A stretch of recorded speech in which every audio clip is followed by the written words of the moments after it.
Hi, it's Ben here, Somerset Foodie. It's curry night and we're going to bang out an absolute belting midweek chicken Madras. Tasting really as authentic as you might get down at the curry house, using these great pastes. So we're going to make a Madras. It could easily be any one of these other ones. So it could be a tandoori, it could be a jalfrezi, it could be a tikka masala.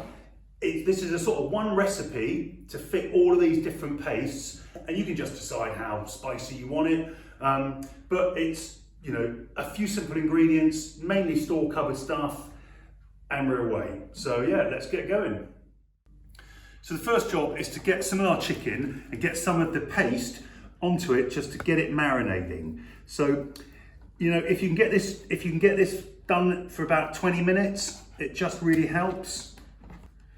So I'm just dicing this chicken up into kind of bite-sized chunks, really. Right, so I've diced up that chicken. I've had 3 breasts there. It's going to be about enough for 4 people. And then we've got the Madras curry paste. Now, in total, I'm going to use probably most of this jar. But what I'm going to do is just put a few teaspoons in, just to get this chicken marinating. And really, there's no better way of doing it than using your hands. So get in there and just massage that paste into this chicken. So in with the chicken, we're going to add a couple of tablespoons of yogurt. And now the Indians use a lot of yogurt, and really it's just in there. The kind of acidity of the yogurt is just going to help tenderize the chicken breast. I mean, we've all had that lovely, soft, tender, juicy chicken, and that's partly down to yogurt, really. So we'll just mix all that through. And if you've only got 20 minutes, just leave it out at room temperature, it's fine. If you want to prepare ahead and get this done the night before, which is great, then just leave it in the fridge overnight. I'm just going to get the rice washed and soaked as well. Now, I've said this before, our rice is absolutely blinding. We get so many people that say to us they can't quite believe how good our rice is, and it's because we've all been just sort of left with supermarket stuff that is not great. So, easy thing to do. That 1 cup of rice, that will feed a family of 4. So I'm just going to wash that and then soak it for about 20 minutes. And then I'll cook it in 2 times the volume. So 1 cup of rice, 2 cups of water, works a treat every time. So we've got the chicken marinating and the spices and the yogurt. We've got the rice soaking. It's time to make the sauce. So I'm gonna basically, first job is to dice up a couple of onions.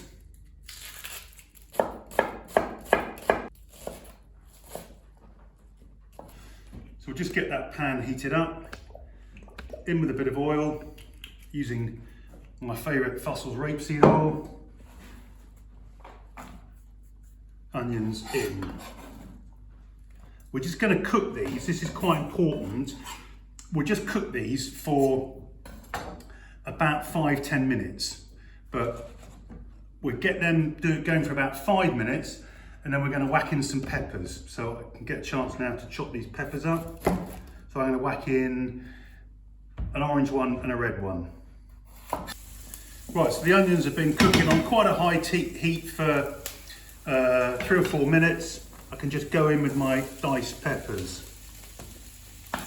And I'll just carry on cooking that down for another sort of 5 minutes, just so those peppers kind of cook down.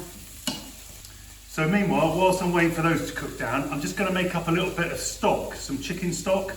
Now, we sell Essential Cuisine chicken stock.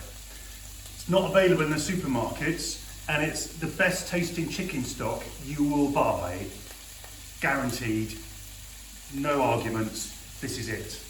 So 1 heaped teaspoon of chicken stock, hot water, that's it. Okay, so the peppers have sweated down, the onions have sweated down as well. Time to add in the rest of the paste. Well, I'm going to use nearly all of it. There'll be enough. And we're just going to mix that up and then just start cooking that curry paste down with those onions and peppers. So just stir this every so often, but we're just going to keep cooking this for about another sort of 5 minutes. Which sort of all these little processes just give us time to get all the other little bits that we want ready. Okay, so I'm going to just make a little bit of raita. So there'll be a recipe for this on our website. So a little pinch of sugar and a little bit of salt too. And then just a little bit of water just to loosen that up. Half a cucumber. Okay, so I'm just going to quite finely dice up this red onion. Okay, so diced red onion in. Okay, just mix that up. Little sprig of coriander. A few little mint leaves as well. So spices of smelling amazing. They cook down for about 5 minutes just to really release all those wonderful aromas. In with the tomatoes. Now, again, another simple little product that we sell, and people just cannot believe how good the tomatoes in a can can be quite this good. They're absolutely beautiful. And that's like any kind of cooking, you know, the better the ingredient you start with, the better the result at the end. So I'm going in with 2 cans of tomatoes. So just mix that through. We're just going to bring that up to a simmer. And we're just going to add in some of that chicken stock. Possibly not all of it. About half of it to start with. And then that just needs to simmer for about 20 minutes. That's where the magic kind of happens in that simmering process. Right, it's time to add the chicken in. This has been blipping away for 20 minutes. I'm chilled out. I've had a gin and tonic. Life is good. So this is where this recipe is actually really great, because if I didn't want to add chicken, I could just add aubergines or chickpeas or cauliflower or whatever I wanted, and I would just have more of the paste to begin with in the sauce. So you can now swing this any way you like, but we're just gonna whack in the chicken that we've had marinating. You can't see that. With the yogurt, and that yogurt's going to also just help to give it a little creamy taste. So all we need to do now, this chicken breast, it's going to take 10-15 minutes to cook. That's it. You just want to get it warmed through. We're not trying to slow cook the chicken or do anything. We don't want to overcook the chicken because it goes hard. So yeah, just chicken in now, bring it up to a little gentle simmer, and 10 minutes, and we can start doing the rice. So those 2 cups of water have come to the boil. Right, so in with the rice, that's just drained off. I've added a pinch of salt in there. Lid on, let that simmer for about 10 minutes. All the water should absorb, shouldn't ever really needing to drain off rice. Okay, so the rice is done. That's all finished cooking off. Chicken's cooked. I've just turned that off and let that sit there just whilst the rice finishes cooking, and that's fine. That will just sit and rest. Yeah, it's time to plate up. Okay, let's start out with a nice pile of this beautiful rice. And then on with the chicken. This is absolutely heavenly. Now, you know, what's great is it's not kind of all greasy and oily. I haven't added like loads of ghee or butter or to richen it up. It's so tasty just as it is.